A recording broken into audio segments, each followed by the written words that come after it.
Hello aspirants, time and work నుంచి food based concepts పైన question చూసుకుందాం.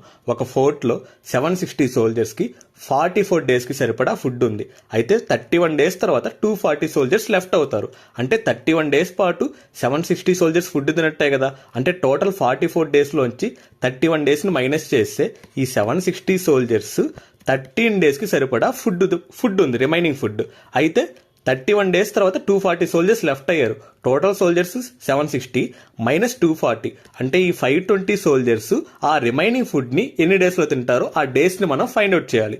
So 0 gets cancel, 13 1s, 13 4s, 4 1s, 4 19s ఆ remaining ఫుడ్ని 19 డేస్లో తింటారు. సో ఈ ప్రాబ్లమ్ మీరు ట్రై చేయండి. బట్ ఈ ప్రాబ్లంలో 100 మోర్ మెన్స్ జాయిన్ అన్నాడు. సో లెఫ్ట్ అంటే మనం మైనస్ చేయాలి, టోటల్ మెంబర్స్లోంచి జాయినింగ్ అంటే ప్లస్ చేయాలి. సో రిమైనింగ్ ప్రాసెస్ అంతా సేమే. Thank you.